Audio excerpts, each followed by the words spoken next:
let's flip a coin. Head Carolina, tails California, somewhere greener, somewhere warmer. Hello, it's Andy Graham with hoboontheroad.com. I'm in Malta. I'm on Julian Bay. Very small country, about 300, well, say 400,000 people. Been colonized. It's been basically changed hands many times. Okay, Bonnie F. asked, how does one locate? I traveled nonstop for 16 plus years and went to 101 countries, so I answer kind of travel questions or global questions. How does one locate a missing person in St. Croix? I have sent many emails with no response. Thank you. I've had a website now for 14 plus years, and I've been traveling nonstop for 16 years. And about 2 or 3 times a year, this is a real sad thing, somebody writes me an email and they want to find like their son or their brother or somebody that is missing in the place where I'm traveling. And they'll get on the website, and if you got a page on the Caribbean or something, this probably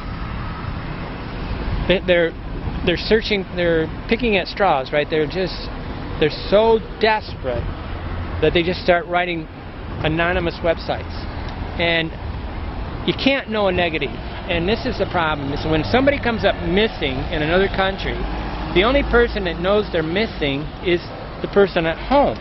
And so if the person disappears, it's it's almost impossible to find them. It's not like your embassy's going to know where you are. And as an independent traveler, they can actually erase you off the planet and never suffer the consequences, because it's not like you're going to suddenly become a missing person and they're going to send out the police to come get you, because they don't have any beholding to the person in the home country, right? So if I came up missing in Malta, and say I just moved in with a girl and then they decided to kill me, they could get away with it. And this is a thing that you don't realize, is that this is a real thing that happens. People become up missing. Now about 40% of them, they write me later and say, I try to reply to them and let them know I care, but I can't really do anything. 40% of them I have actually put pictures of them on my website under missing persons, but most of them are sort of on a 5-day drunk or something like that. So on the website Hobo Traveler, we have a thing that says your location, and what it's supposed to do eventually is give a notification to everybody in your group that you've moved when you moved, so that at least they would have it down to a city that they could say where this person was. And it's a tracking thing, and it really, like, there's some programs on these GPS programs that actually track your kids, and if you get them, if you wanted to know what your troublemaker daughter or son's doing, this is one possible way to do it.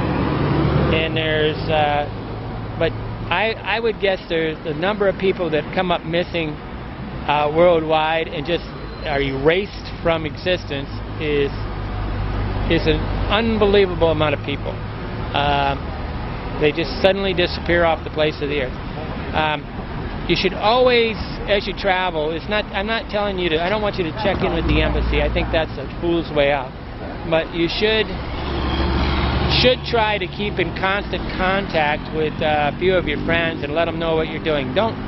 If you're the type of person that doesn't call your family, friends, or you're a young person that's traveling and you don't call your parents or email your parents, this is sad. This is really the height of childishness.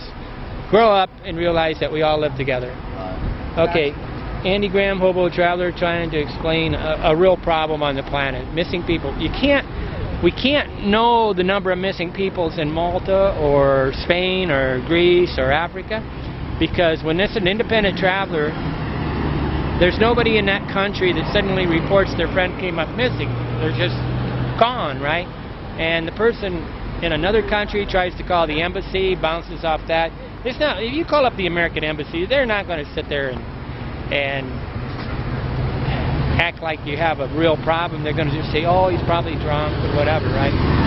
You're going to run into extreme bureaucracy. And trust me, going to an American embassy is the last thing I really want to do. I mean, you're going to have to do it at the end, but it's just not easy to do. They're not really, their bureaucracy, and they, for the most part, don't want to be bothered. So be aware of this. I mean, if you're an independent traveler, I want you to really realize that keeping some kind of constant contact with your family, friends, and acquaintances is the polite thing to do. To just go off the grid completely thing is I consider it a very low class, self-centered, egotistical thing to do. Okay, Andy Graham, hobotraveler.com in Malta. Hey, I'll show you a little tourist thing right now. They got a horse and carriage right there. I'm in the shade of this building right now, and it's kind of nice because I still have the good sun, but I'm in the shade. So